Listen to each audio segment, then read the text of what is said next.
It seems that the Israeli Navy could have easily done the following. And you're getting this from a talk show host in America, not a defense minister, not a president. Has anyone asked why Israel did not simply disable the propellers of the ships in the flotilla and tow them to Ashdod? Why did they have to board the ship to begin with? Who made this decision? So if they made a decision to board, then they send guys aboard with paintball guns, then they send them aboard one at a time. You have to ask yourself, did these schmucks do it on purpose in order to dangle their soldiers like bait in a tank of piranhas? And what did they want to happen?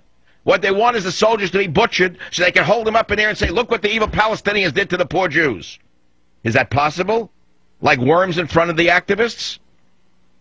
Michael Savage believes these soldiers may have been betrayed for political purposes by their own government.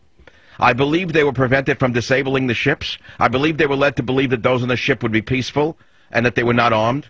So someone in the Israeli military or the Israeli government should be fired. Someone must answer for putting these brave soldiers into harm's way for the wrong reasons. As far as I know, it was Obama's administration that told them how to do this attack. It was probably one of America's peace-loving generals.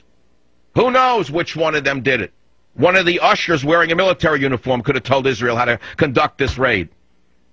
And what about the activists on the boats on the other side?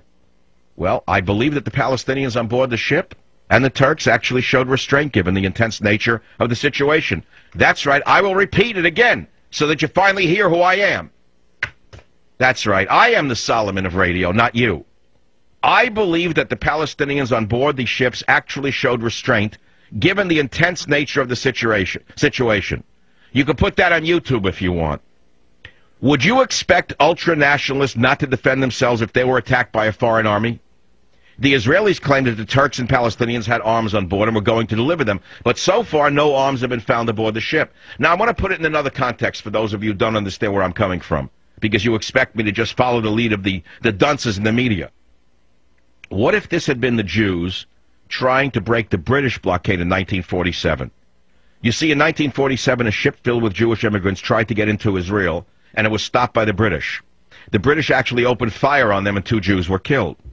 Now, what do you think would have happened in 1947 if the British had repelled paratroopers down onto the ships carrying Jewish ultranationalists?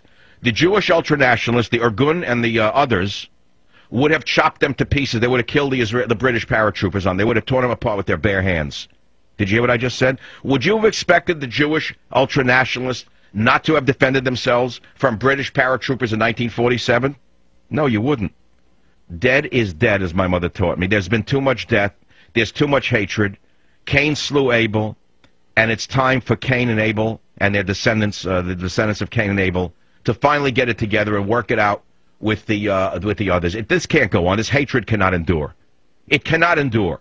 Now, I know that there are many other elements involved in all of this, but remember what I just said. I asked, were the Israeli soldiers dangled like bait on purpose by the Israeli government? That's number one. Number two, there are websites that are alleging that this was orchestrated not so much by Turkey, but by the United States from Chicago, by Bill Ayers and Bernadette Dorn, an American leftist who are members of the Free Gaza group. And he claims, I believe on WorldNet Daily, they're claiming that it was done by them. I don't doubt it. In fact, I don't doubt that it was someone in the Obama administration advising or controlling the Israeli military like puppets. But the fact of the matter is, it's a disaster for Israel that they will not soon overcome. It has given the enemies of the truth, such as the Hitler of our time, Ahmadinejad, the righteous indignation that they have sought for years. It's a disaster. It is a total and absolute disaster. There were no weapons on the ship. I'd like one person who supports Israel to call me and tell me why my theory is incorrect. Did Israel dangle their soldiers like bait in a shark tank, hoping that they'd be butchered for the world to see? I don't know. Number two, why did Israel, let's put that one aside, why did Israel not disable the propellers of the ships in their own territorial waters? By the way, they did this in international waters, which is another disaster. They had no right to do it in international waters. Why didn't they do it in coastal waters? Number one. But even in coastal waters, why didn't they blow off the propellers and tow the ships in? What did they put the guys on the ship for? Why? Who came up with this plan? Now, they may fire Ehud Barak, the defense minister, no relation to Barack Obama. I've just given you my ideas. I've asked 2 questions. I've given you 2 reasons why I think this was Israel's mistake from the top to the bottom.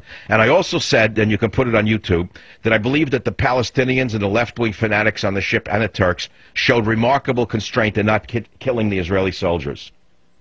I've said 3 things that are unique to the radio world. I've said things that are unique to the media in the world today.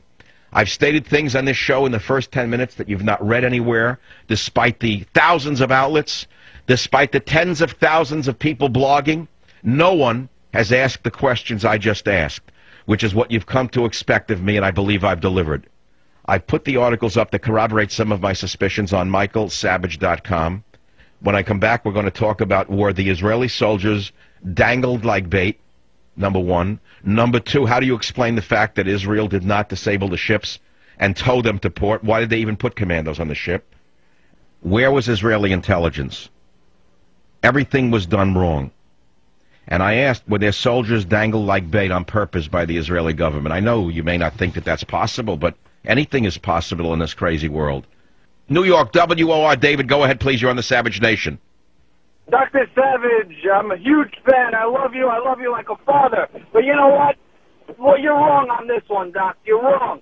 And I'll tell you why. Because you could get the best Navy in the world, the U.S. Navy, and they will tell you that the only way you deal with a situation like this is you got to hail and query, just like what they're doing in the Gulf of Aden. But wait a minute. Why did they release 1 commando at a time instead of 5 or 6 commandos who would do a circle and protect each other? It makes no sense. This was a botched raid. Even by Israeli military sources, they're calling it a botched raid. You can't support everything Israel does just because you're in favor of the Israelis. You know what? It is a botched raid. It's a botched raid. That's correct. And they dangled the boys like bait in a shark tank. Savage.